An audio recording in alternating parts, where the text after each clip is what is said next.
Merhaba arkadaşlar, kanalıma hoş geldiniz. Bu videomda sizlerle görmüş olduğunuz bu süveteri aşama aşama beraber öreceğiz. En son bitmiş halini gösteriyorum şu anda. Buradaki sadece tek uyarı yapmak istediğim yer, yakası biraz ufak göründü gözüme. O yüzden sizi de en başta uyarmak istedim. Dilerseniz yakayı kol oyuntusunu yaptığımız hizada başlayarak da oyabilirsiniz. Zaten burada 5-6 sıra arkalı önlü 10-12 sıra ediyor. Şuradan kolumuzu oymaya başlamıştım. Dilerseniz yakayı da buradan başlayarak yaptığımız işlemi sadece buradaki ilk kesintimizi yaptığımızda başlarsanız yaka biraz daha aşağıda olur, açıklığımız biraz daha büyük olur. Tek endişem yakanın küçük olması. O yüzden size baştan uyarmak istedim. Normalde buradaki 17 santimlik mesafe bana göre kol için gayet güzel, yeterli. Yakamızı aşağıdan oymaya başlayarak yakamızı da büyütebiliriz. Bu şekilde bir uyarım olduktan sonra şimdi süveterimizi örmeye başlayalım. Ben başlangıcımı yaptım. İp olarak Nako Lux Minnoş Baby kullanıyorum. Şiş olarak da 3 numara şiş kullanıyorum. Süveterimizi yapmak için 85 tane ilmek aldım. Bu 85 ilmeğimi 1, 2, 3, 4, 5 başlangıçta 5 diş haroşa ördüm. Ve kalan kısmında düz örerek devam ettim. Bu kısım süveterimizin arka kısmı. Şöyle ölçülerimi verecek olursam 24 santim hemen hemen. Evet, bundan sonra kol oyuntusu yapacağız.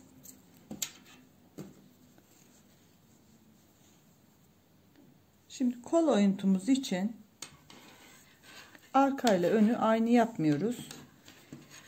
İkisini ayrı ayrı paylaşacağım. Buradaki son ilmeğimi örmüşüm. Bunu tekrar bırakıyorum. Örmeden aldım. Bakın burada ilk ilmeğimden ikinci ilmeğimi geçirerek bir tane ilmeğimi eksiltmiş oldum. Sıradaki ilmeğimi de düz örüyorum. Yine diğer ilmeği üstünden atlatarak bir ilmek daha kestim. 2 oldu. Sıradakini de örüyorum. Üzerinden atlatıyorum. 4 oldu.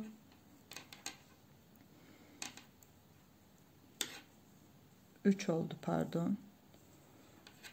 Şimdi bir tane daha ördüm ve üzerinden atlattım. 4 tane ilmek eksiltmiş olduk. Bakın burada da gayet açık. 1, 2, 3, 4 tane ilmeğimizi eksilttik. Şimdi düz örmeye devam ediyoruz. Örgümüzün diğer uç kısmında 5 tane ilmek kalana dek örelim. Beraber devam edelim. Bakın ilk eksiltmemizi yapmıştık. 4 tane sıramı tamamladım. Sondaki ilmeklerimi de örüyorum ve son 2 ilmeğimi örmeden sağ şişime geçiriyorum. Çevirdim örgümü. Yine bu kısımda da 4 tane eksiltme yapacağız. İlk 2 ilmeğimi örmemiştim sonda.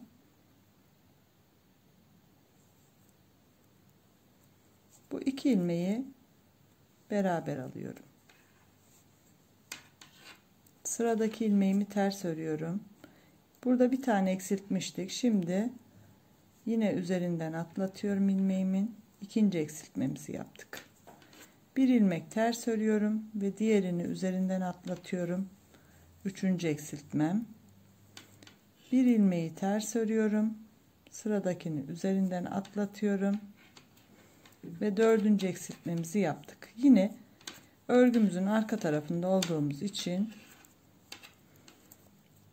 ilmeklerimi ters öreceğim bu sırayı tamamlamak için. Bu şekilde örelim. Yine sıra sonunda 2 ilmeğimizi örmeden bırakarak sıramızı tamamlayalım. Sıramın sonunda son 2 ilmeğimi örmeden alıyorum, yine çeviriyorum örgümü. Bu sırada ilk eksiltmelerimizi yapmıştık.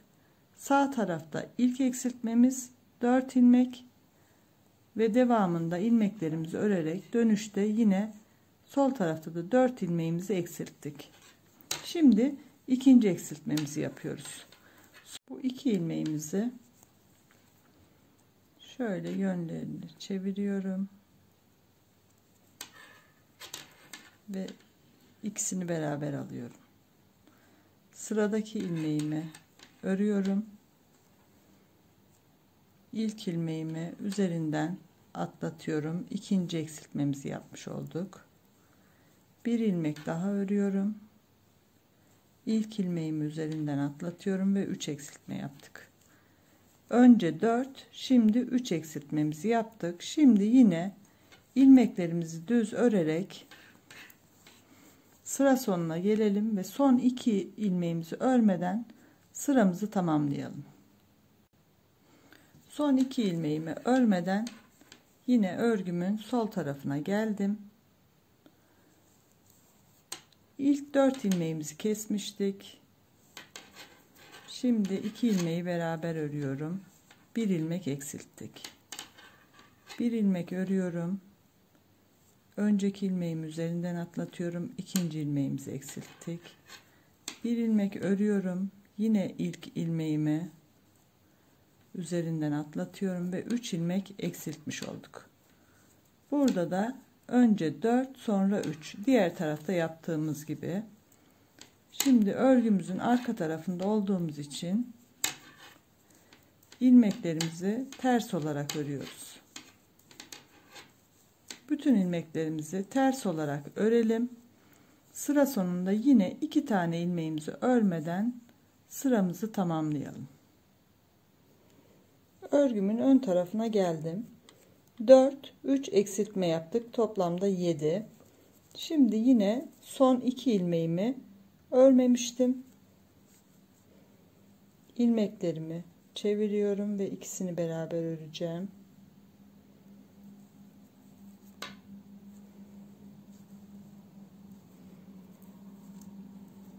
Ve örgümün ön yüzünde olduğum için ilmeklerimi düz örüyorum. Burada toplamda 9 tane eksiltme yapmış olduk. 4, 3, 2. Şimdi düz örerek örgümüzün sol tarafına gelelim. Son 2 ilmeğimizi örmeden sıramızı tamamlayalım. Sıra sonuna geldim. Son 2 ilmeğimi örmeden alıyorum ve çeviriyorum. Yine bu tarafta da önce 4 sonra 3 eksiltme yapmıştık. Toplamda 7. Şimdi 2 eksiltme de burada yapacağız. 2 ilmeğimi beraber alıyorum. Sıradaki ilmeğimi örüyorum. Birinci ilmeği üzerinden atlattım. Ve burada da 2 eksiltme yapmış olduk. 4, 3, 2. Toplamda 9 ilmek eksilttik. Şimdi yine ilmeklerimizi ters olarak örelim. Örgümüzün diğer tarafına gelelim. Son 2 ilmeği örmeden. Örgümün son sırayı tamamladım. Yine sonuna geldim. Bakın sondaki 2 ilmeğim yine örülmedi. 4, 3, 2 eksiltme yapmıştık. Şimdi yine bu sırada 2 eksiltme yapıyoruz. 2 ilmeğimi ters çevirerek ikisini beraber alıyorum.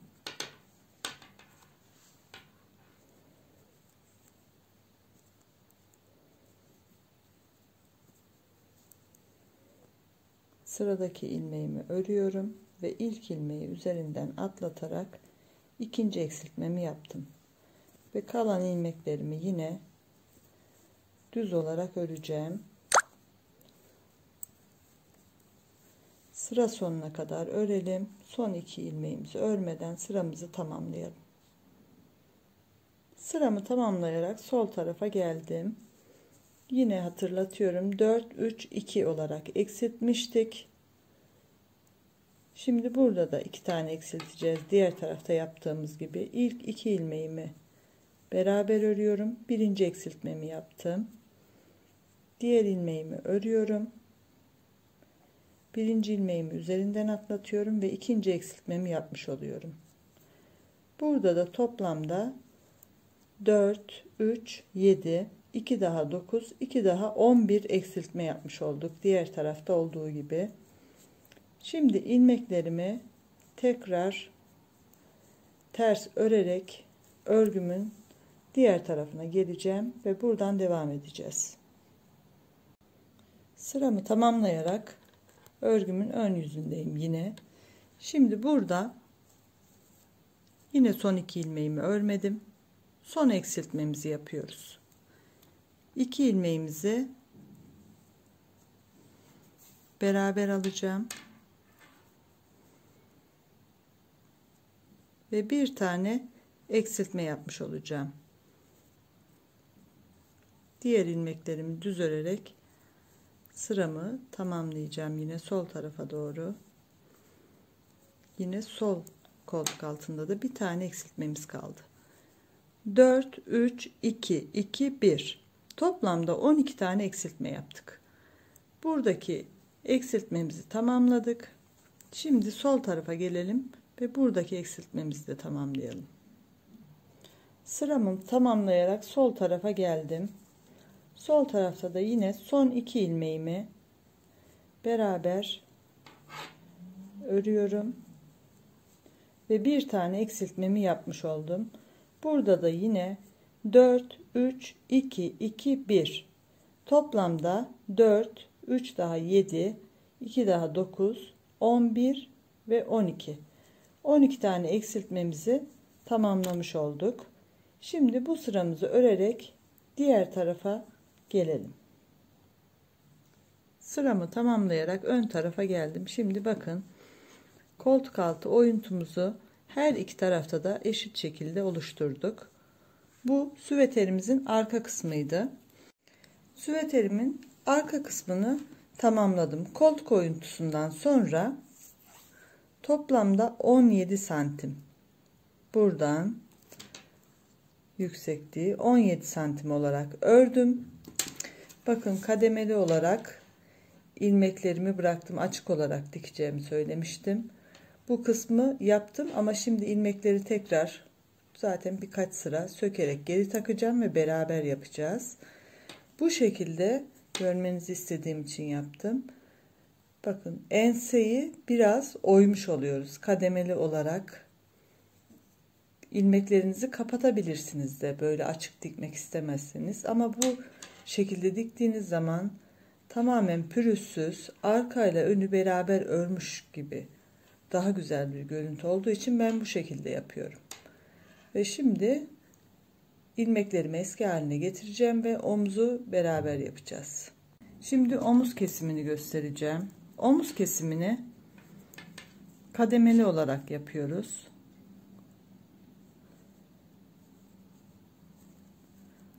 Buradan 19 tane ilmeğimi öreceğim öncelikle. Her iki taraf için de 19 ilmek bırakacağız omuzlarda.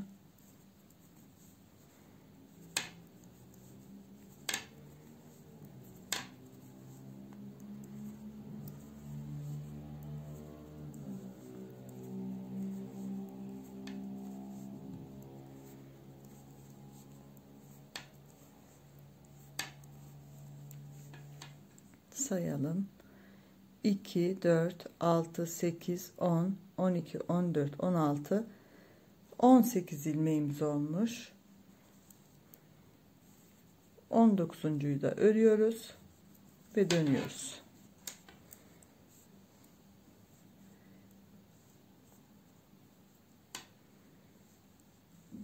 19'u 3'e böleceğiz.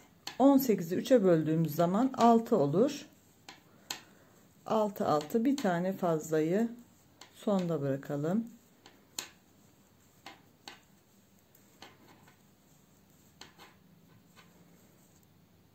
İki, 4, 6. Şöyle örmeden alıyorum ve dönüyorum. Bakın son ilmeğimi örmeden aldım. Bu kısmı düzgün dikmek için, basamaklı oluşmaması için. 2, 4, 6 ilmeğimizi örmedik. Şimdi bu ilmeğimi yine örmeden alıyorum. Birinci ilmeğimi.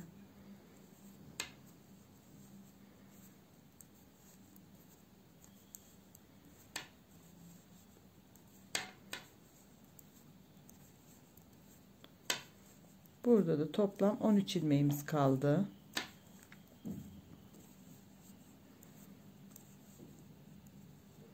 Sonuncu ilmeğimi örüyorum ve dönüyorum.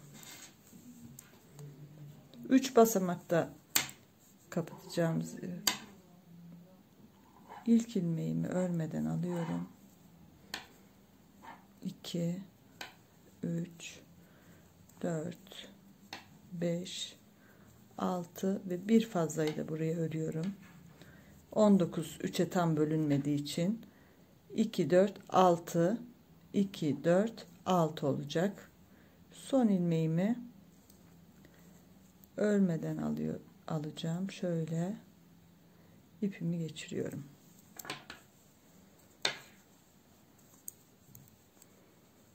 Yine bu ilmeğimi örmeden alıyorum. 1, 2, 3, 4, 5 ve 6. ilmeğimi de ördüm. Buradaki omuz kısmını tamamladık. Burada ufak bir ip bırakalım dikmek için. İlmeklerimi kapatmadan dikeceğim. Bu işlemi de yine beraber yapacağız. Şimdi ipimi uç kısmını buradan tekrar örgüme monte edeceğim. Buradaki ilmekleri kapatarak gideceğim öbür tarafa. Kapatmadan da ilmeklerimiz hazır durabilir yaka için.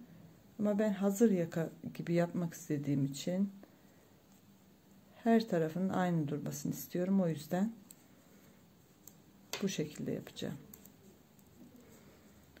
Bu ilmeğimi birincinin üzerinden atlattım. İkincinin üzerinden atlatıyorum.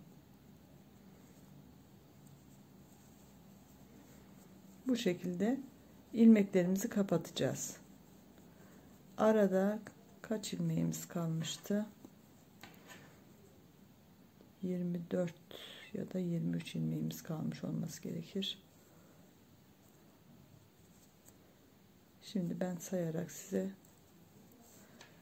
söyleyeceğim. Bu işlemi burada 19 ilmeğimiz kalana kadar kapatalım. Öyle söyleyeyim. 19 tane ilmek bırakacağız ve devam edeceğiz. Aradaki ilmeklerimi kapattım. Bakın. En son ilmeğimde yine şişimin üzerinde ilmeklerimizi sayalım. 2, 4, 6, 8, 10, 12, 14, 16, 18, 19 ilmeğimiz var. Burada ilmeklerimizi örmeye devam ediyoruz.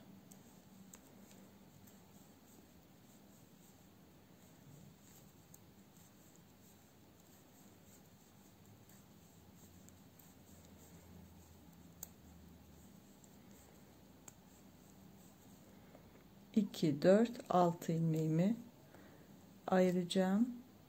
Şöyle son ilmeğimi örmeden alıyorum. 6 ilmekten önce ipimi öne geçirip dönüyorum. Yine ilk ilmeğimi örmeden aldım ve ilmeklerimi örmeye devam ediyorum.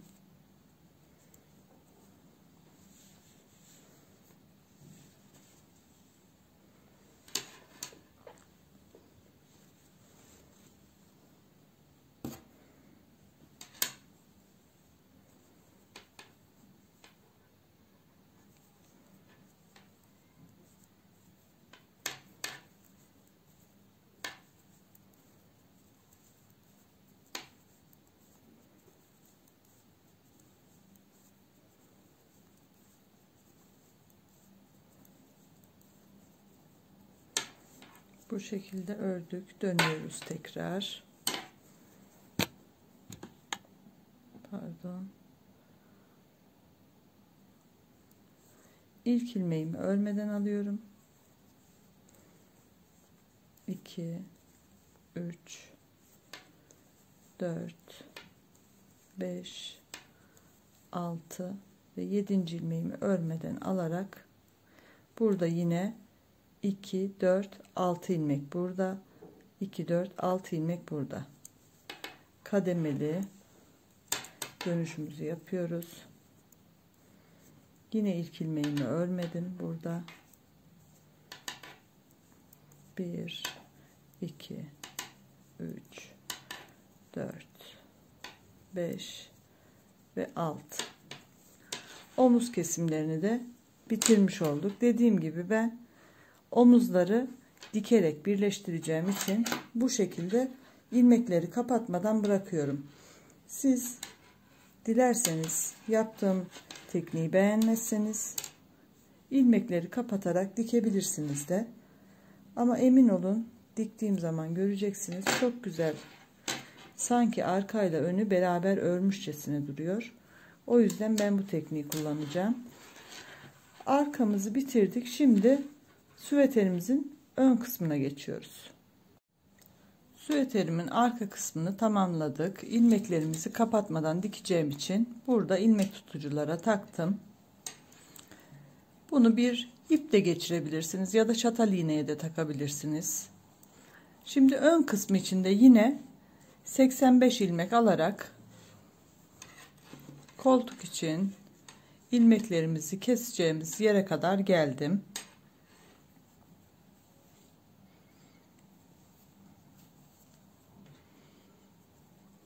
Şimdi buradaki son ilmeğimi örmeyeceğim. Şöyle.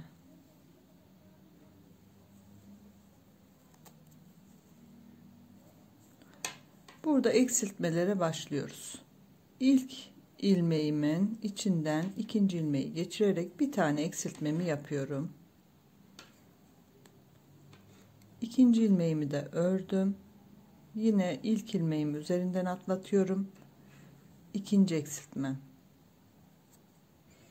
Bir ilmek daha örüyorum. Üçüncü eksiltme.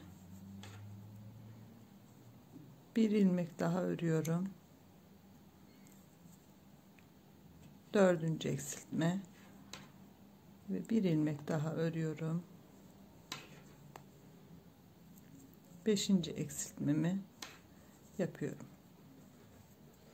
Burada da saç örgüsü kısmı belirgin. 1 2 3 4 5 tane eksiltmemizi yaptık. Eksiltmemizden sonra ilmeklerimi düz olarak örmeye devam ediyorum. Örgümün diğer tarafına geleceğim ve o kısımdan yine beraber devam edeceğiz. Sol tarafa geldim. Sonda bir ilmeğimi örmeden bıraktım. Şimdi buradan da ilk ilmeğimin içerisinden ikinciyi geçirdim.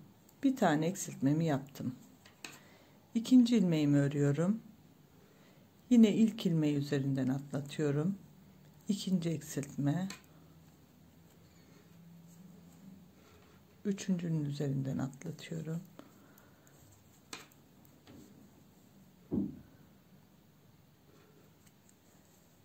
Yine birinci ilmeğimi üzerinden atlatıyorum. Dördüncü ve bir ilmek daha üzerinden atlatarak 5 tane ilmek kapatmış oldum. Sol taraftaki koltuk alt kısmında, kol kısmında ya da.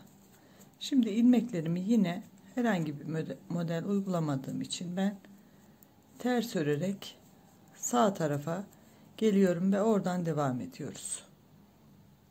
Yine sağ tarafa geldim. Sonda bir ilmeğimi örmedim. 2 ilmek de örmeyebilirsiniz. Diğer arka tarafı keserken sonda 2 ilmek bırakmıştım. İkisini beraber almıştım. Bu da aynıya geliyor hemen hemen. Bakın ikinci ilmeği içerisinden geçirdim. Bir tane ilmek eksilttim hemen. İlk başta 5 tane eksiltmiştik. Şimdi 1, ikincinin üzerinden de atlatıyorum. 2, bir ilmek daha ördüm. Üzerinden atlatıyorum. 3, 5, 3 eksiltme oldu. 8 tane eksiltmemiz oldu. Şimdi örgümüzü örmeye devam edelim. Solda yine 3 tane eksiltmemizi beraber yapalım. Yine örgümün sol tarafına geldim. Burada ilk 5 eksiltmemizi beraber yapmıştık. Şimdi 3 tane. Birincinin içerisinden ikinciyi geçiriyorum ve bir eksiltmemizi yapmış olduk. Bir ilmek daha örüyorum ve birinci ilmeğimi üzerinden atlatıyorum. 2 oldu. Bir tane daha örüyorum ve ilk ilmeğimi üzerinden atlatıyorum. 3 oldu. 5, 3 daha. Burada da 8 tane eksiltmemizi yapmış olduk. Şimdi yine bu sıramızı tamamlayalım. Örgümüzün sağ tarafından devam edelim. Örgümün sağ tarafına geldim. 5, 3 eksiltme yaptık. Şimdi 2 tane eksiltme yapacağız. İlk ilmeğimin içerisinden ikinciyi geçiriyorum. Birinci eksiltmem ve bir ilmek daha örüyorum ve yine ilk ilmeğimi üzerinden atlatıyorum. İkinci eksiltmem. 5, 3, 2 olarak eksiltmemizi yaptık. Yine örgümüzün sol tarafına doğru ilmeklerimizi örerek gelelim. Oradan beraber devam edelim. Örgümün sol tarafındayım. Yine sonda bir ilmek örmeden bıraktım. 5, 3 eksilttik. Şimdi burada da iki eksiltmemizi yapıyoruz. Bu birinci eksiltmemiz. Bir ilmek daha örerek ilk ilmeğimi üzerinden atlatıyorum. İkinci eksiltmemiz. Örgümün sağ tarafına doğru ilmeklerimi ters örerek geleceğim ve oradan beraber devam edeceğiz. Örgümün sağ tarafına geldim. Son bir ilmeğimi örmedim yine. 5, 3, 2 yapmıştık. Şimdi bir tane eksiltme yapıyoruz. İlk ilmeğimin içerisinden ikinciyi geçiriyorum. Bir tane eksiltmemi yaptım ve örgümü örerek yine sol tarafa geleceğim ve orada da bir tane eksiltmemizi yapacağız. Örgümün solundayım. 5, 3, 2. Şimdi bir eksiltmemi yapıyorum burada da. Sağ tarafta yaptığım gibi bir tane ilmeğimi eksilttim. Yine ters örerek sağ tarafa gideceğiz ve sağ taraftaki eksiltmemizi yapacağız. Örgümün sağına geldim. Burada yine bir tane eksiltme yapacağım. İlk ilmeğimin içerisinden ikinci ilmeği geçiriyorum ve eksiltmemi tamamlamış oluyorum. Kol için, kol evi için eksiltmelerimiz bitti. Tekrar edecek olursak her seferinde tekrar ediyorum ki yanlışlık olmasın. 5, 3, 2, 1, 1 şeklinde eksiltmemizi yaptık. Toplamda 12 ilmek eksilttik.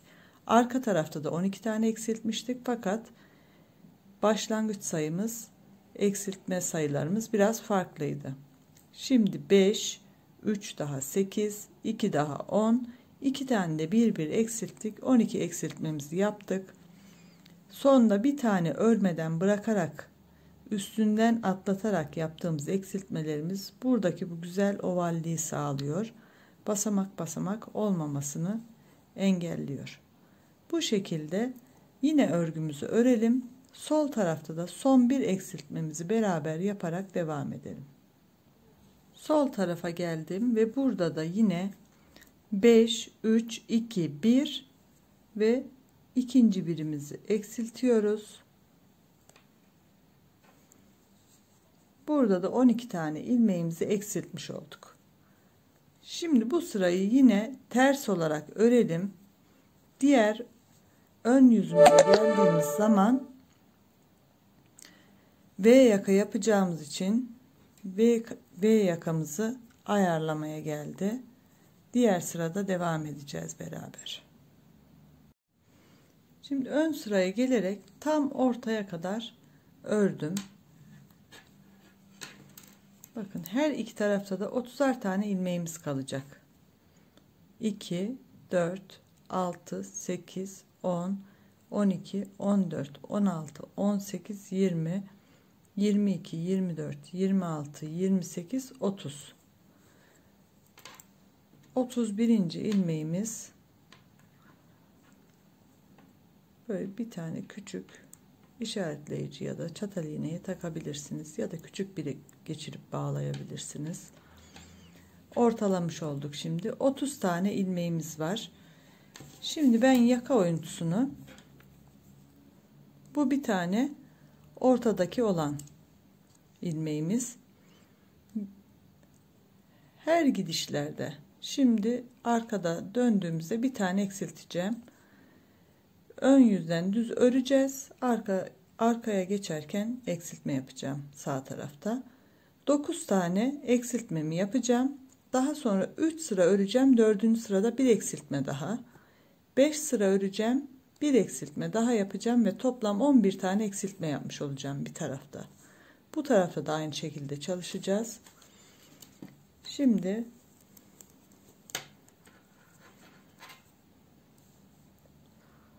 son bir ilmeğimi yine örmeyeceğim. Bakın eksiltmelerimizi hep bu şekilde yaparsak düzgün çıkıyor. İlk ilmeğimin içerisinden ikinci ilmeği geçirerek bir tane eksiltmemi yaptım. Şimdi ilmeklerimi ters öreceğim. Ön taraftan da düz olarak öreceğim. En son ilmeği örmeden bırakarak geleceğim. Orada yine beraber devam edeceğiz.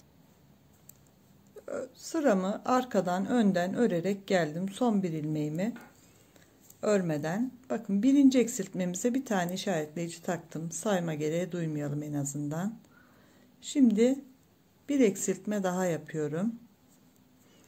Bu da ikinci eksiltmemiz. Yine arkadan ters, önden düz örerek gelelim ve üçüncü eksiltmemizi yapalım. Yine sıramı tamamlayarak geldim. Üçüncü eksiltmemizi yapıyoruz bir tane ve ilmeklerimi ters olarak örmeye devam ediyorum. Ön taraftan da düz öreceğim ve yine buraya geldiğimizde dördüncü eksiltmemizi beraber yapacağız. Eksiltmemize devam ediyoruz. 3 eksiltmemizi yaptık. Bu dördüncü eksiltmemiz, yine bir tane eksiltme yapıyoruz ve ilmeklerimi ters olarak örmeye devam ediyorum. Ön taraftan da düz öreceğim ve dördüncü eksiltmemiz için de işaretleyicimizi takalım. Devam edelim. Şimdi 5. eksiltmemizi yapıyoruz. Yine bir tane eksiltme yapacağız ve ters örmeye devam edeceğiz. 9 tane eksiltmemizi yapacağız. Bunu aslında anlatarak da yapabiliriz ama hiç bilmeyenler için videoyu biraz uzatıyorum belki, ama hiç bilmeyenler de en azından görerek anlasınlar diye bu şekilde çalışıyorum. 5 oldu. Yine gelelim eksiltmemizde devam edelim. Yine eksiltmeye geldik. Bu 6. eksiltmemiz. İlk ilmeğimin içerisinden ikinciyi geçirerek bir eksiltme daha yapıyorum. 6. eksiltmemizde tamamlamış olduk. İşaretleyicimizi yine buraya takalım ve arkadan ve önden örerek yine bu bölümde buluşalım.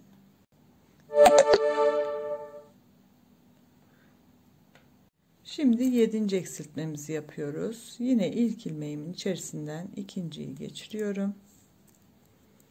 7. eksiltmemizde tamamlamış oluyoruz.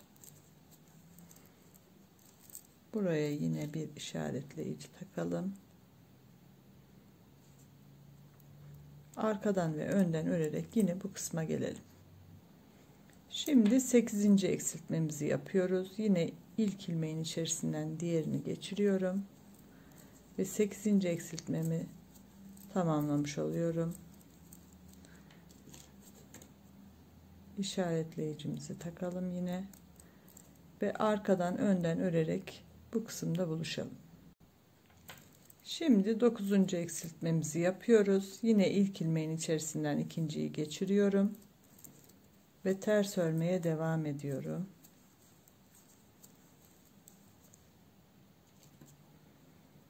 Buraya bir işaretleyicimizi takıyorum. Zaten 21 ilmeğimiz kaldı sanırım. 2 tane eksiltmemiz kaldı.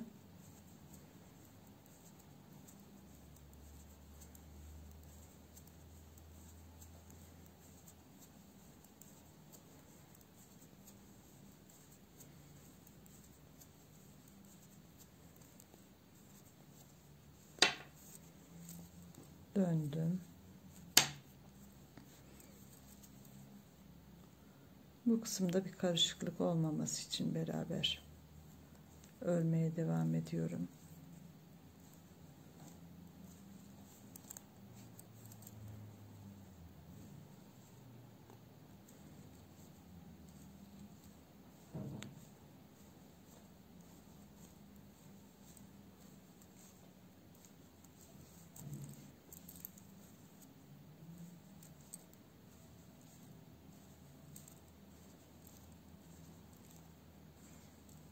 Bakın burada son ilmeğimi de örüyorum.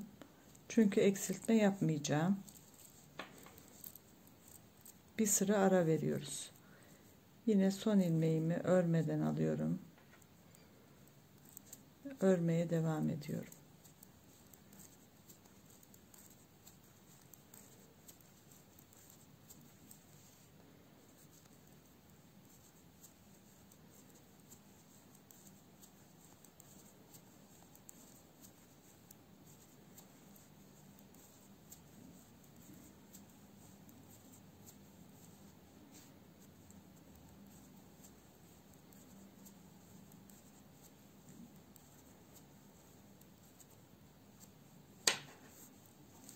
Yine dönüyorum.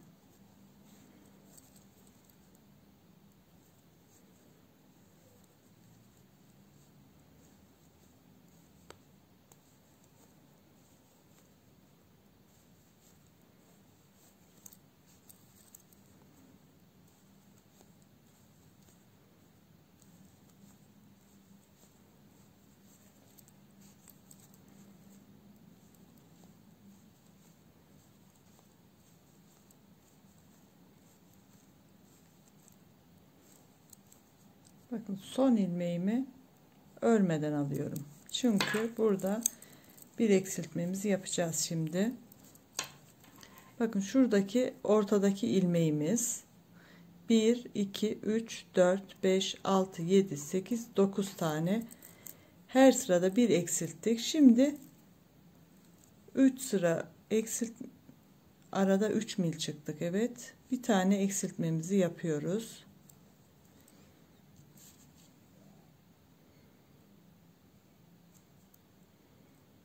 Buraya yine işaretleyicimi taktım.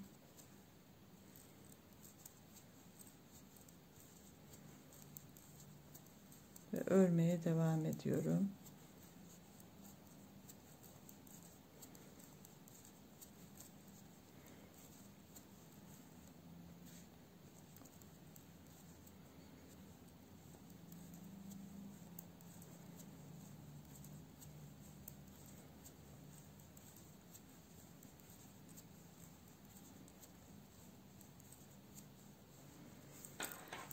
Bu sırada eksiltmemizi yaptık. Şimdi ön sıradan geleceğiz 1.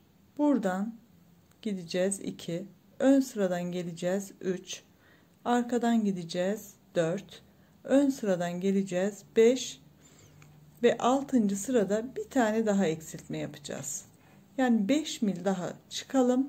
Daha sonra beraber devam edelim. 10. eksiltmemizden sonra 5 sıra ördük. Bakın 1 2 3 4 5 diş ördük. Burada yine bir tane eksiltme yapacağız.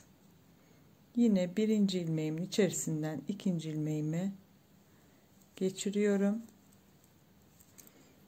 ve örgümü örmeye devam ediyorum.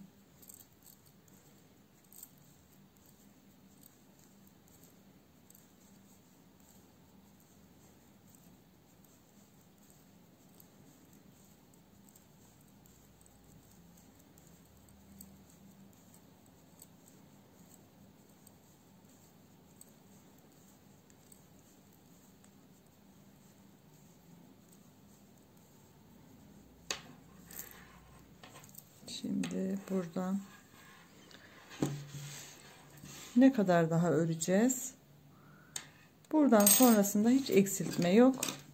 Bakın buradan şuraya kadar 15 santim ölçmüştük. Dilerseniz ölçerek de yapabilirsiniz, santimleyebilirsiniz ya da buradan ölçersiniz. Zaten fazla bir mesafe kalmamış. 5-6 sıra daha ördükten sonra omuzdaki kesim işlemini buradaki şekilde yapacağız. Yine 19 ilmeğimiz kaldı. 6 6 7 şeklinde böleceğiz. Basamaklı olarak keseceğiz. Örgümü bakın buradan güzelce düzelterek ölçüyorum.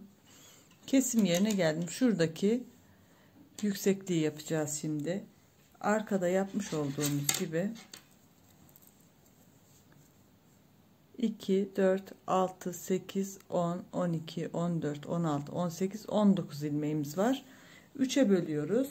6'şar tane, en son şurada 7 ilmek kullanacağız.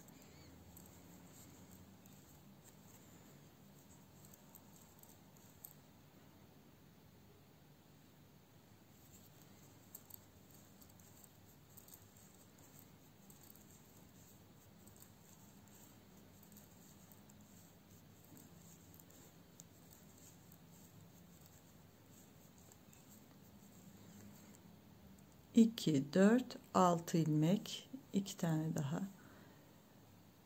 Şimdi bir ilmeğimi örmeden şöyle geçiyorum. İpimi arkaya geçirdim, örmeden aldım. 2, 4, 6 ilmek bırakıyoruz ve ipimi buradan tekrar arkaya geçiriyorum. İlk ilmeğimi yine örmüyorum. Diğer ilmeklerimi örmeye devam ediyorum.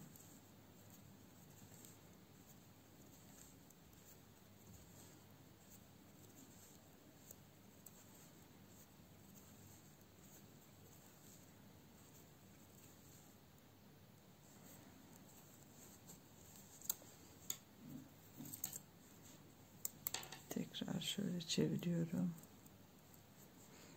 Birinci ilmeğim, 2 3 4 5 6 7. ilmeğimi örmeden alacağım. İpi arkaya geçiriyorum. 6 tane ördüm. Bir tane örmeden alıyorum. İpimi tekrar kendime doğru geçirdim. Burada ilk 6 ilmeği bırakmıştık, dönmüştük. Şimdi yine 6 ilmeği bırakıyorum, dönüyorum. Örmeden alıyorum ilmeğimi ilkine.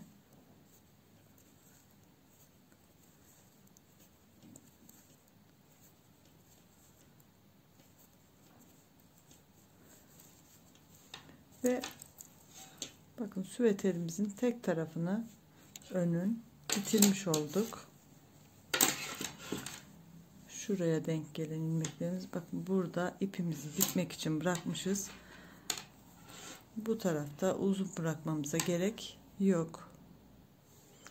Makasımı aldım ve ipimi şuradan kesiyorum. Şimdi ilmeklerimi yine kapatmadım, böyle bıraktım. Karşı tarafla kapatmadan dikeceğim için şuradan devam edeceğiz. Buradaki işaretleyicilerimi çıkarıyorum. Buradaki işimiz bittiği için Sadece ortadaki bir tane ilmeğimizi tutan işaretleyicimi bıraktım. Diğerlerini kesim yaptığımız, eksilttiğimiz yerlere takmıştım belirgin olması için. Şimdi ipimi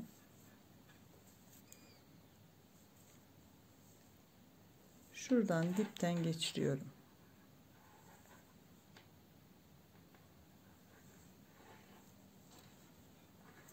Bakın bu arada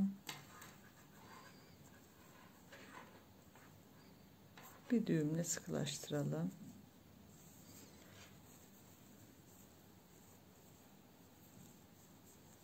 Hemen burada eksiltmeye başlayacağız. İlk ilmeğimi örmeden alıyorum. İkinci ilmeğimi örüyorum ve ilk ilmeğimi ikinci ilmeğimin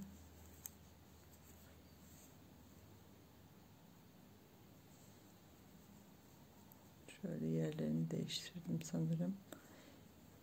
İkinci ilmeğimin üzerinden atlatacağım birinci ilmeğimi. Birinci eksiltmemizi yapmış olduk ve ilk sırada düz, arka sırada ters olarak örelim ve yine yakamızın oyuntusunu yapacağımız yere gelelim. Hem önden hem arkadan örerek yaka kısmına geldim tekrar. Bakın son ilmeğimi yine örmedim.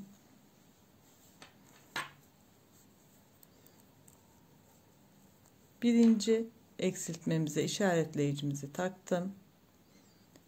Yine birinci ilmeğin içerisinden ikinci ilmeği çıkarıyorum ve bir tane eksiltmemi yapmış oluyorum.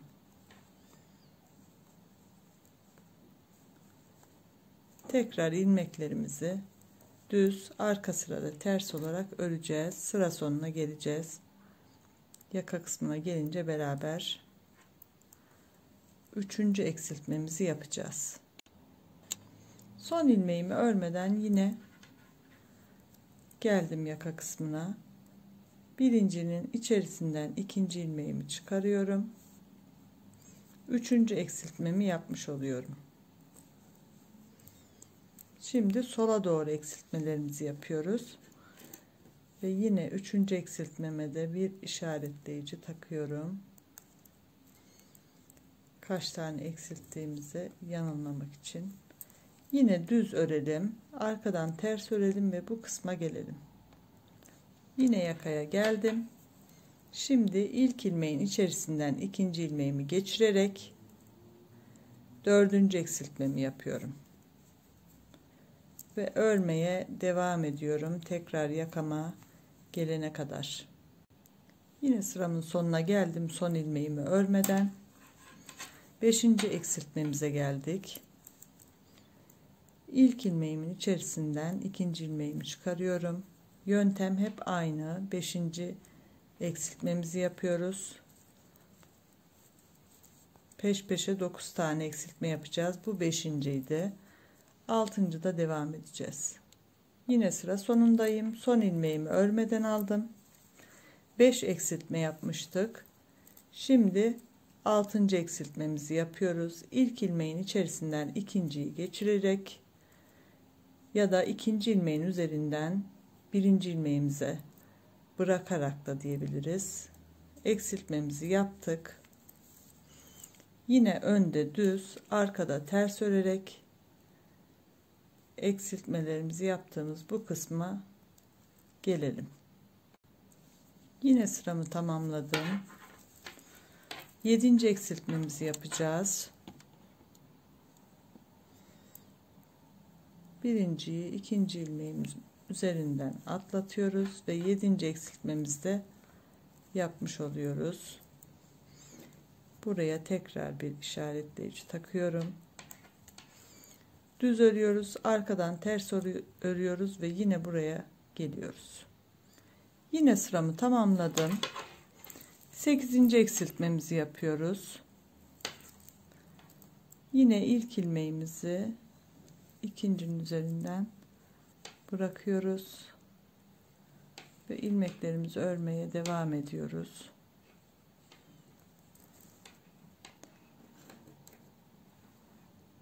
Buraya da bir işaretleyici takıyorum.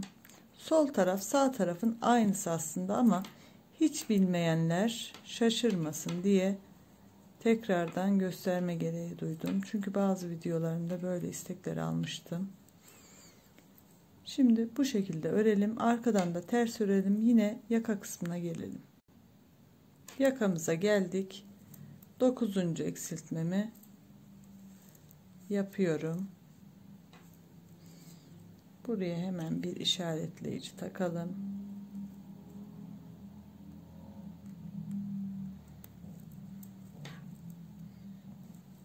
Ve ilmeklerimizi düz olarak örüyoruz.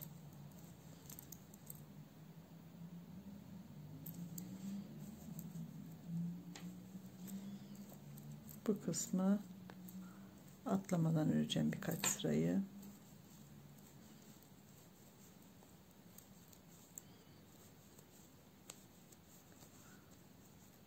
Sıranın başında 9. eksiltmemizi yaptık. Her iki tarafta da ilk önce 9'ar tane eksiltme yaptık. Sonra 3 sıra ördük. Dördüncüde bir eksiltme daha. Sonra 5 sıra ördük. 6.'da bir eksilttik.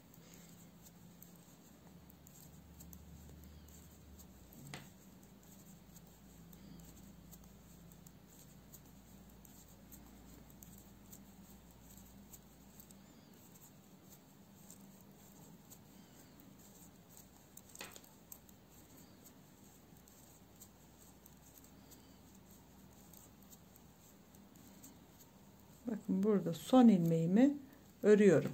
Eksiltme yapmayacağım için. 9. eksiltmemizi yaptık. Burada eksiltme yapmadan kenar ilmeğimi örmeden alıyorum ve örmeye devam ediyorum.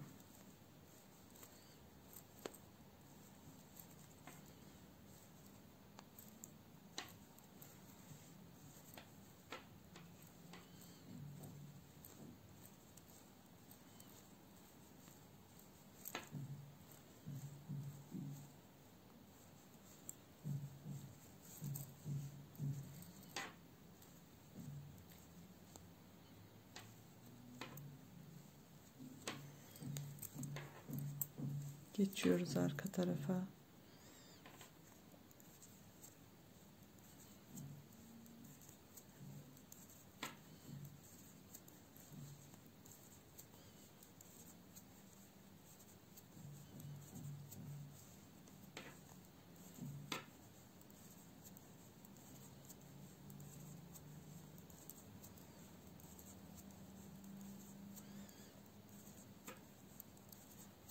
Dokuzuncudan sonra 3 sıra örecektik. Bu 3. sıramız ve son ilmeğimi yine örmeden alıyorum. Çevirdim.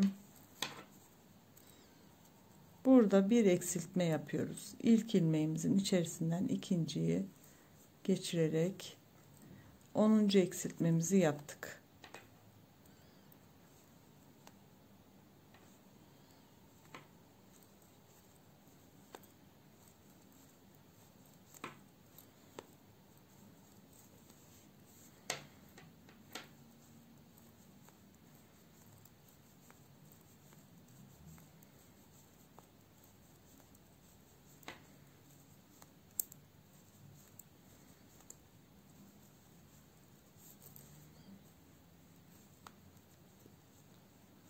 Bu sırayı tamamladık. Şimdi önce arkadan bir sıra, önden ikinci sıra, arkadan 3. sıra, önden 4. sıra ve arkadan 5. sırayı örüyoruz. 6. sıraya buraya geldiğimiz zaman bir eksiltme daha yapıyoruz. Şimdi örelim. Eksiltme zamanında tekrar buluşalım. 10. eksiltmeden sonra 5 sıramı tamamladım ben. En sonda yine ilmeğimi örmedim. Bakın aradaki mesafe, şurada işaretleyicimiz var. 1, 2, 3, 4 ve 5. Şimdi dönüyoruz. Son eksiltmemizi yapıyoruz. Yine birincinin içerisinden ikinci ilmeğimizi geçiriyoruz. Ve son eksiltmemizi yapmış olduk. Toplam 11 tane eksiltme yaptık. Sağda 11, solda 11. Şu sıramı tamamlayacağım şimdi.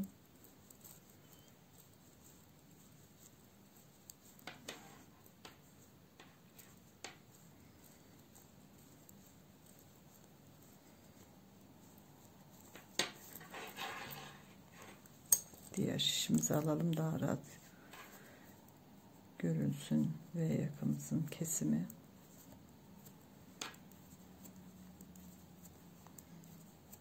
Büyüklerde de V yaka yapımını göstermiştim. V yaka yapımı adlı videolarım var. Onlarda birkaç ilmek fazla kesiyoruz, eksiltiyoruz yani. Ama omza kadar ki mesafe daha uzun oluyor. Kol evini açtıktan sonraki mesafemiz daha büyük olduğu için yakamız da büyümüş oluyor.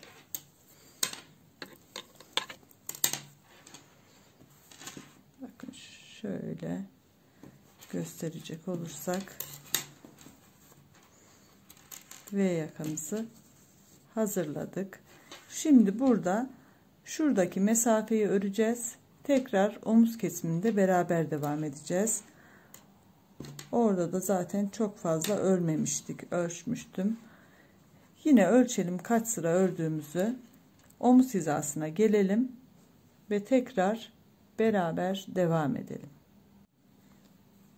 Buradan şöyle ölçerek bakın, kol oyuntumuzu ölçtüm ve omuz kısmına geldik. Şuradaki yine kesimi yapacağız.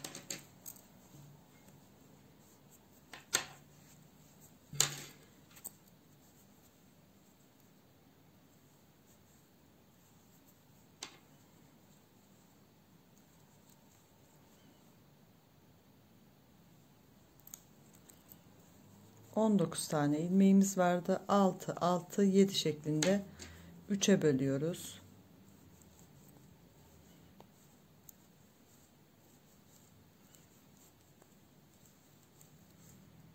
İki, 4, 6 tane ilmeğim kaldı. Sonuncuyu örmeden 2, 4, 6 ipimi arkadayken ilmeğimi alıyorum ve ipimi tekrar öne geçirdim.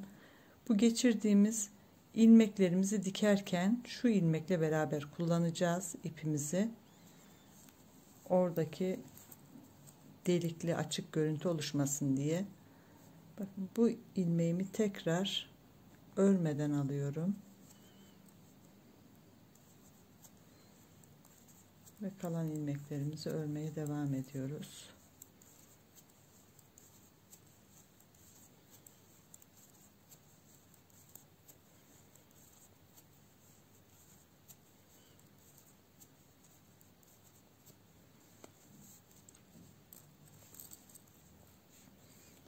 Çevirdim.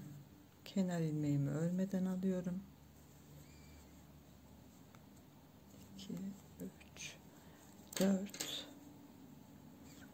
5, 6 ve burada 7 ilmek kullanacaktım. 7 ilmeği en sona bırakıyorum. En son ilmeğimi örmeden aldım.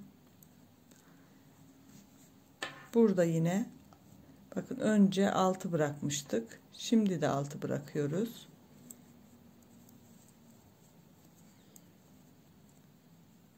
Evet. Bir an fazla olduğunu düşündüm. Şu ilmeğimi yine örmeden alıyorum. İpimi öne geçirdim.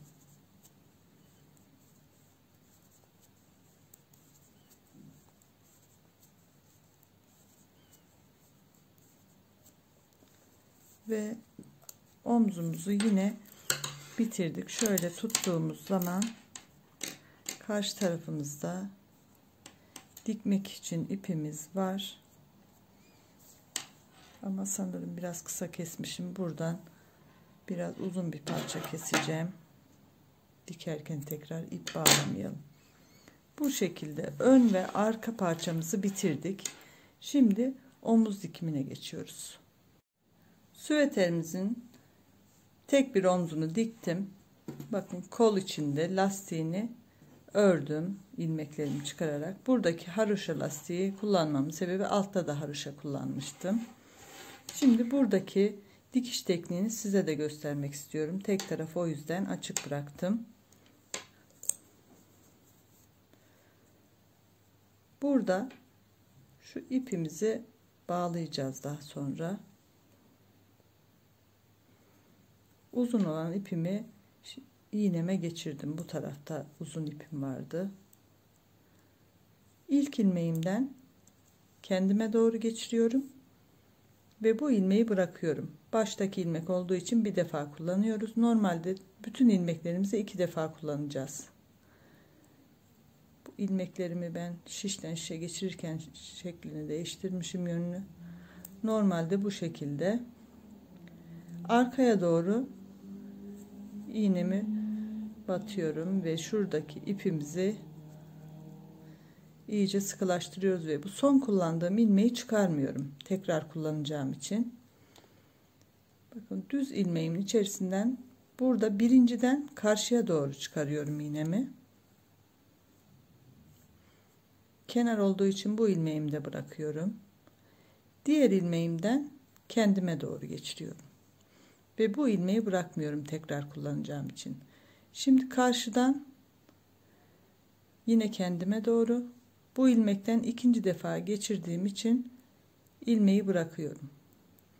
Diğer ilmekten, dediğim gibi ben ilmeklerimi çevirmişim şişe geçirirken, normalde yönü bu şekilde, şöyle arkaya doğru bu ilmeği yine bırakmıyorum, dönüşte tekrar kullanacağım için. Buradan ilk ilmeğimden karşıya doğru geçiyorum. İkinci ilmeğimden kendime doğru. Buradan önce kendime doğru geçiyorum. Daha sonra ilmeğimden karşıya doğru. Burada ilk ilmekten karşıya doğru. İkinci ilmekten kendime doğru. Buradaki sırayı şaşırmazsanız çok güzel bir dikiş elde edersiniz. Sanki arka ile ön parçayı beraber örmüşsünüz gibi. Bakın buradaki son ilmeğim çıktı. Çıksa da önemli değil. Zaten ipin geçtiği ilmeği görüyorsunuz. Tekrar kullanırsınız. Ben çıkararak da dikiyorum. Normalde. Burada kafanız karışmasın diye çıkarmıyorum. Yine bakın ilmeklerimi hep yönlerini değiştirerek takmışım. İlmek tutucudaydı önce ilmeklerim. Şişe geçirdim. Buradan geçirdim yine.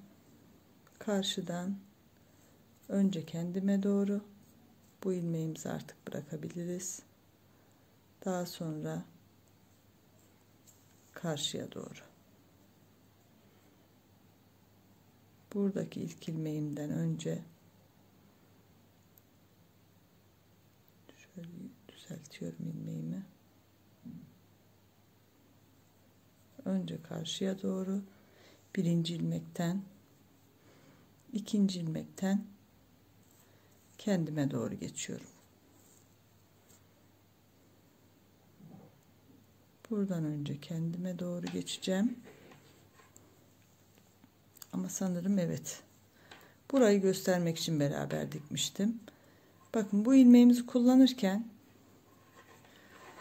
eğer videomu adım adım takip ettiyseniz omuz kesiminde ilmeklerimizi 3 aşamada bırakmıştık omuz için ve ilmeklerimizin başına ip dolamıştık. Bu doladığımız iple bu kullandığımız ilmeği beraber kullanacağız şimdi.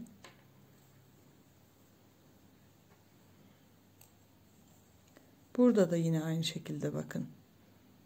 Bu ilmeğimiz var. Dediğim gibi omuz kesme bölümünü tekrar izlerseniz buradaki ipin sebebini anlayacaksınız. Birinci ilmeğimi karşıya doğru geçiyorum ve çıkarıyorum. İkinci ilmeğimi de yine şöyle ters döndüğü için düzeltiyorum ben ve boğazındaki iple beraber geçtim. Karşıdan da tekrar son kullandığım ilmeğim ve boğazından geçen bu ilmek ve şu ipte etrafını doladığımız ip 2 kat olarak geçiyorum. Diğer ilmekten karşıya doğru geçiyorum tekrar. Burada da yine ilmeğim ve doladığım ipi ikisini beraber iğnemi aradan geçiriyorum. İkinci ilmeğim normal artık.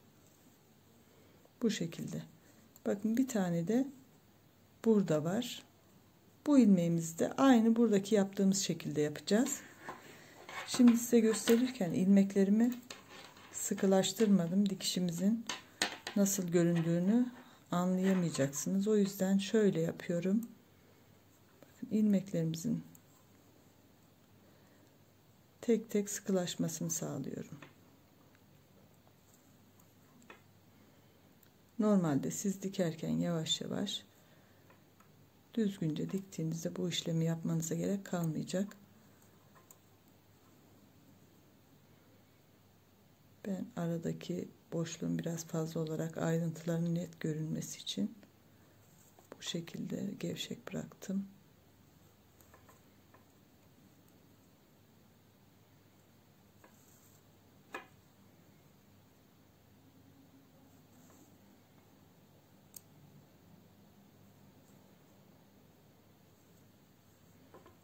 Buradan son ilmeğimi de çekerek sıkılaştıracağım ve bakın size biraz daha gevşeklik kaldı ama bakın ilmeklerimiz tamamen sıkılaştığında aynı beraber örmüşüz devam ediyor gibi görünecek. Arkada da herhangi bir iz olmuyor. Bu şekilde ilmeklerimizi kapatarak dikelim. Kol için ilmeklerimizin zeminini hazırlayalım. Omzu dikme işlemini tamamladım. En son ipimi şöyle çapraz çapraz ilmeklerin arasından geçirerek yok edeceğim.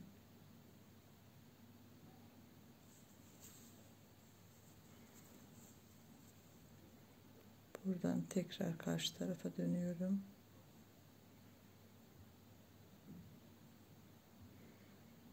Çok fazla da sık yapmak istemiyorum ve derin.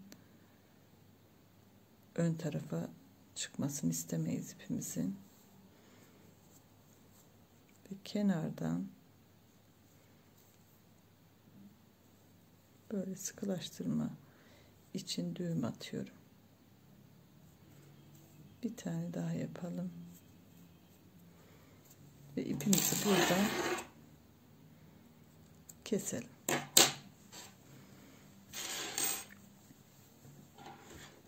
Şimdi bakın. Kolumun tekini örmüştüm lastiğini. Şimdi diğer tarafı öreceğiz. En son yakayı öreceğiz. Burada daha net anlaşılması için beyaz bir yün kullanacağım ben. İlmek alırken bu yöntem çok güzel. Bakın şuradan netliğini göstermek istiyorum size. Ve arka kısmı da gayet temiz görünüyor bu şekilde.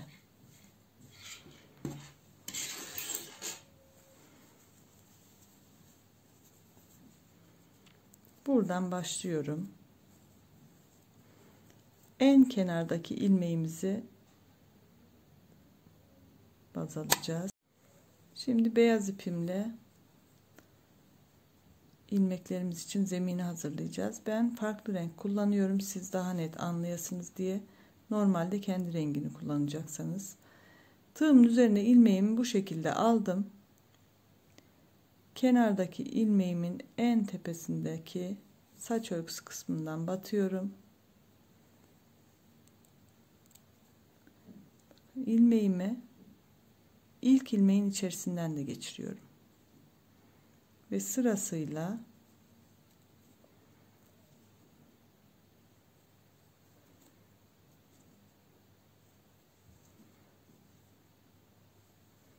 bütün saç örgüsü görünümlü ilmeklerin altından geçerek ilmeklerimizi alacağız. Hiç atlama yapmayalım.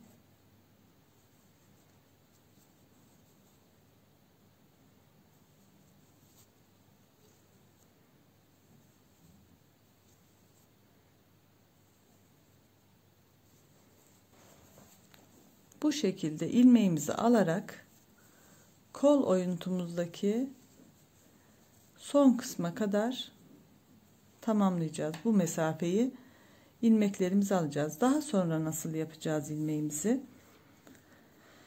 Şuradan ipimizin diğer ucuyla göstermek istiyorum. Ya da farklı iple gösterelim, kendi ipiyle anlaşılsın.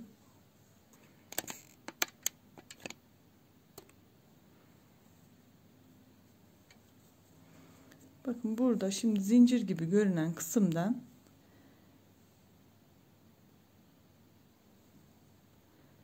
ben tek katını kullandım. Tek kanadını zincirimizin. Şuradan en birinciden başlıyoruz. Ortasından battım. Buradan ilmeğimi dizmeye başladım.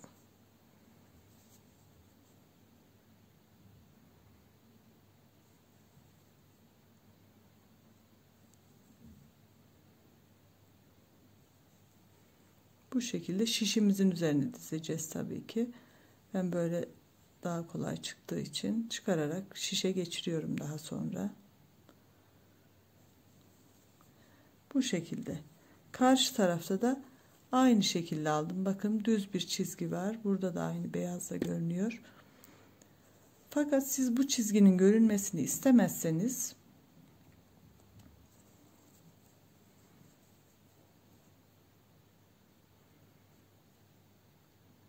şu şekilde de alabilirsiniz. İlmeğimizi alıyoruz. Saç örgüsü kısmının altından tamamen geçebilirsiniz. Bu şekilde.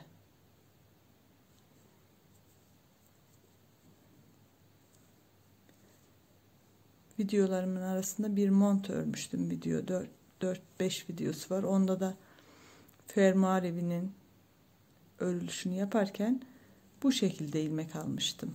Bu şekilde de gayet düzgün duruyor. Normalde beyaz da kendi renginde olduğu zaman çirkin bir görünüm olmuyor. Ama ben dediğim gibi tek katını kullanarak bu şekilde aldım. Siz de hangi şekilde almak isterseniz o şekilde yapabilirsiniz. İlmeklerimizi ilk önce bu zemini hazırlayalım. Daha sonra ilmeklerimizi alalım. İlmeklerimi şişimin üzerine dizdim. Bakın, ipimi hiç kırmadan bu taraftan başladım. Zemini kaydırma işlemini yaptım. Geri aynı iple dönerek ilmeklerimi şişimin üzerine dizdim. Şimdi haroşa yapacağım için her iki tarafta da düz öreceğim ben. İlmeklerimizi düz örmeye başlıyoruz. Burada yeni dizdiğimiz için ilmeklerimizin yönü düzgün gelmiyor bana. Bir de dönüşlerde ipimi hep şu şekilde atacağım. Kenarın böyle durmasını sağlamak için. Yani ipimi buradan ilmeğin arasından geçirmeyeceğim. Kenardan geçireceğim. Ve düz örerek haroşa elde ediyorum ben.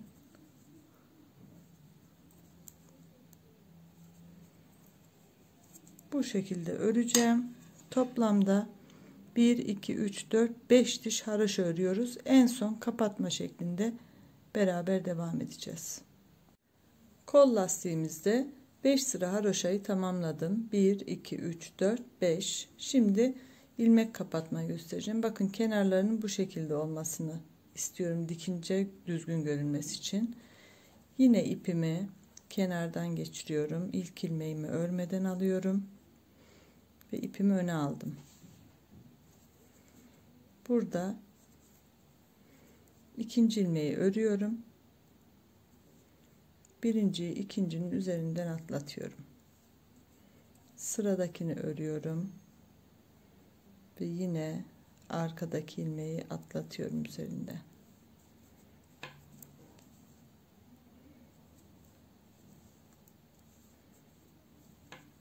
Ters örüyorum. Üzerinden atlatıyorum. Ters örüyorum. Üzerinden atlatıyorum. Ve bu görüntüyü elde ediyoruz. Şu saç örgüsü kısmı arka tarafa gelsin istiyorum. Çünkü haraş olduğumuz için bir bütünlük olsun lastiğimize diye bu şekilde kapatıyorum. İlmeklerimizi kapatacağız. Ve yine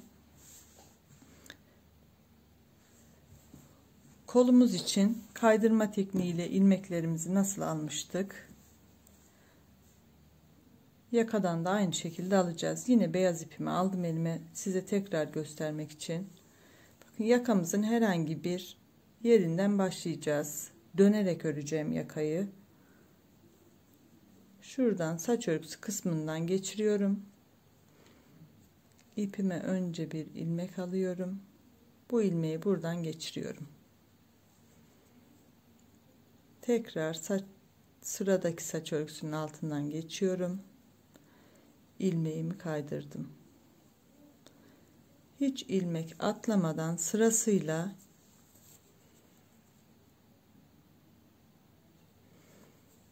bütün kenarda görünen, bakın şöyle iyice çevirin. En son kenarda görünen saç örgüsü kısmından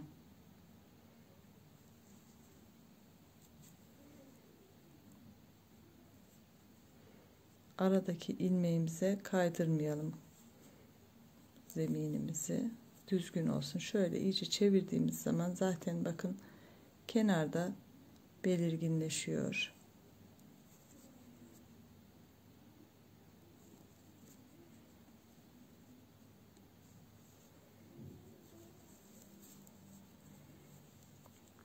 Yine ben beyazla gösteriyorum. Yanıltma olmasın.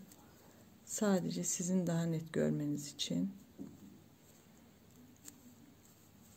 Bunu sökerek kendi rengiyle yapacağım tekrar.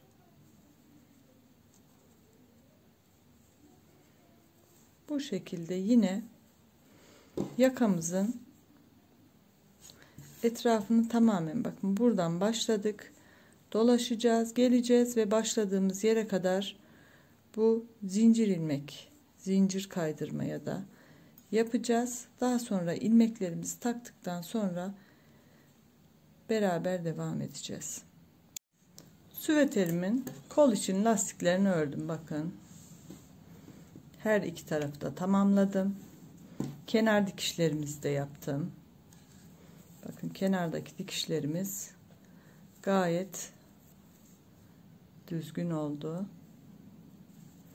İçinde de çok hafif bir kabarıklık var. Şuradan çok küçük bir parçayı size göstermek için bıraktım. Şöyle örgümü şöyle tuttuğum zaman bakın kenardaki saç örgüsü kısmını düşünüyorum. Şuradan en son ip çıkmış. İp çıkan yerden batıyorum. Diğer saç örgüsünün içerisinden çıkıyorum. Karşıdan da yine aynı şekilde ipin çıktığı yerden batıyorum. Diğer saç örgüsünün ortasından çıkıyorum. Dönüşte buraya batacağız. Karşıdan şuradan bakın ipimin çıktığı yer, diğerine çıkardım iğnemi. Bu şekilde çok düzgün bir dikiş elde ediyoruz.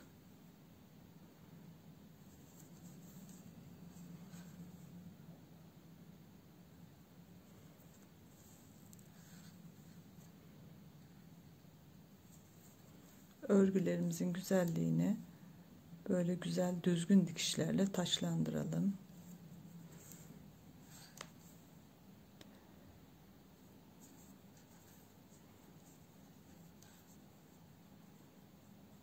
Bakın en son buradan girdim. Şuradan çıkıyorum. kol lastiğine geldik zaten, haroşaya. Şuradan da yine çıktım.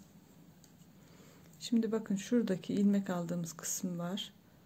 Tığ ile yapmıştık bu kısmı. Şuradan çıkıyorum. Ve karşıdan da yine aynı yerden iğnemi battım. İkisini birleştirmiş olduk. Burada haroşa kısmından en kenardaki dişinden geçiyorum. Karşıda da yine sıradaki haroşamın en kenardaki dişinden geçiriyorum iğnemi. İkinci haroşamın en kenarından şöyle sırayı takip edebilirsiniz. Burada da en kenardaki diş şurası.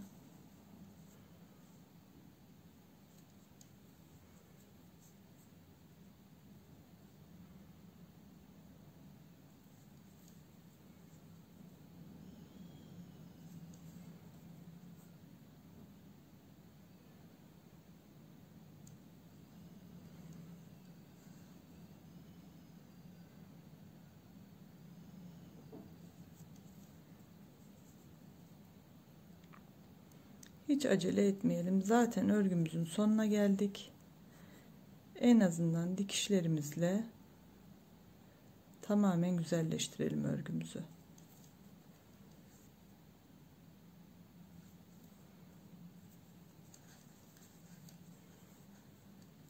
Şöyle. Bakın, gayet düzgün bir dikişimiz oldu. Arkadan da bu şekilde.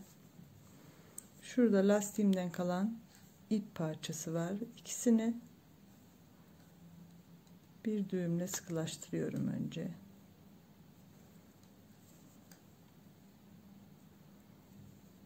Bakın, birleşim yeri gayet düzgün. Bir düğüm daha atabiliriz.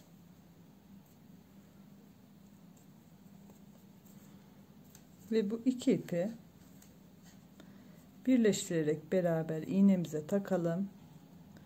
Yine örgümüzün içinde kaynaştıralım, yok edelim. Şöyle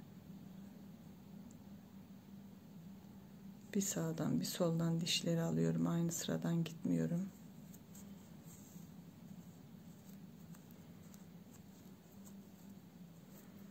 İpimin biri uzun, biri kısaydı. O yüzden aynı anda çekemiyoruz tabii.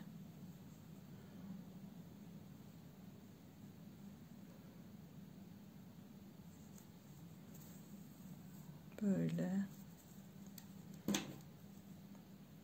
Zaten düğümle sıkılaştırmıştık. O yüzden tekrar düğüm atma gereği duymuyorum.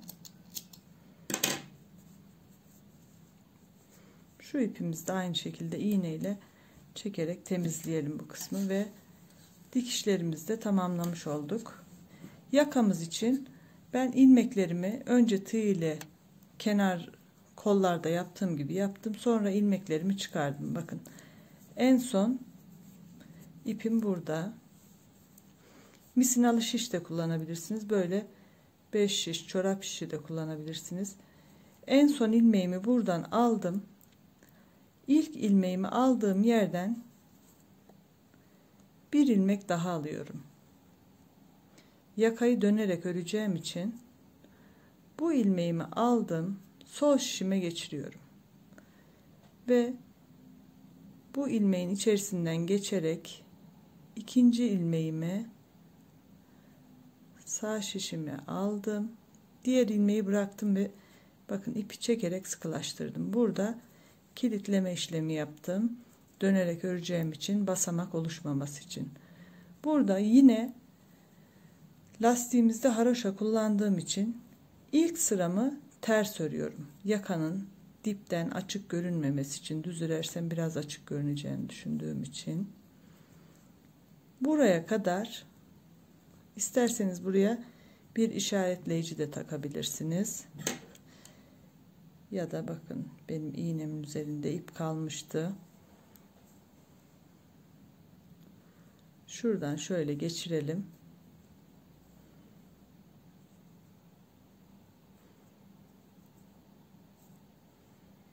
sıramızın başının neresinin olduğunu unutmamamız için burası sıra başı.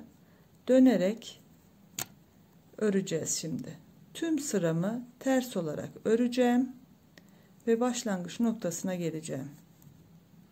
Yaka oyuntusunu yaparken yakamızın en ortasında bir tane ilmek bırakmıştık. İlmek tutucuda. O şu ilmeğimiz.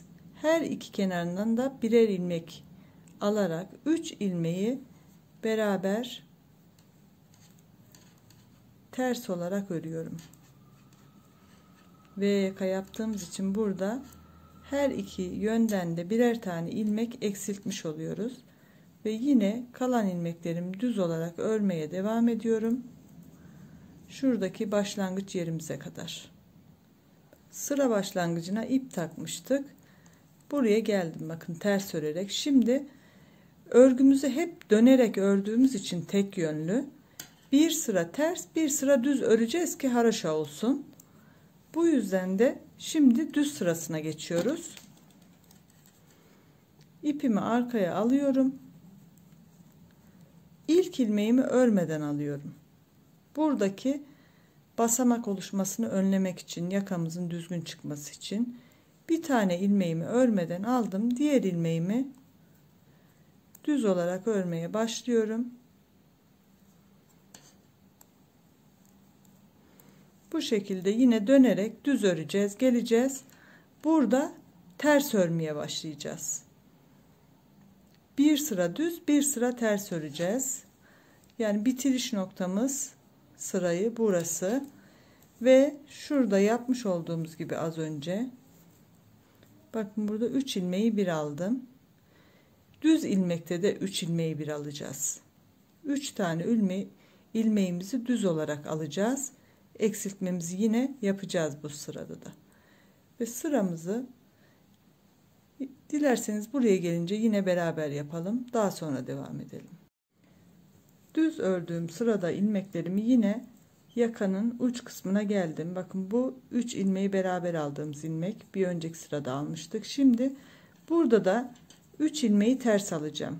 Buradaki görüntünün biraz farklı olmasını, haroşaya uyumlu durmasını istediğim için 3 ilmeğimi yine ters olarak öreceğim.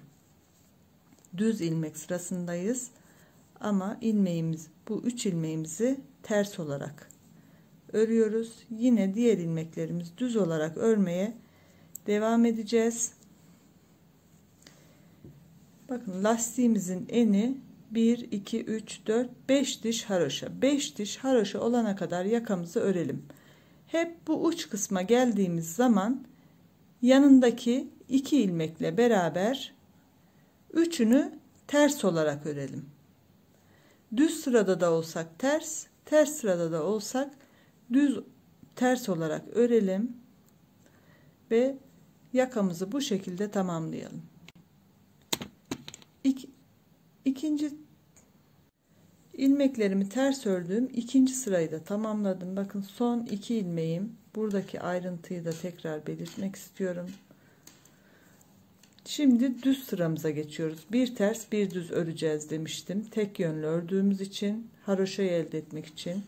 Bakın burada bir ters bir düz bir ters. Burada da aynı şekilde. Burası sıra sonumuz ya da sıra başımız. İpimizi arkaya alıyoruz. Düz örmeye başlamadan önce ipimizi arkaya aldık. Bir tane ilmeği örmeden alacağız. Her düze geçişimizde bu şekilde yapalım ki şuradaki ilmeklerimiz karşılıklı gelsin. Tersler birbirine karşılıklı.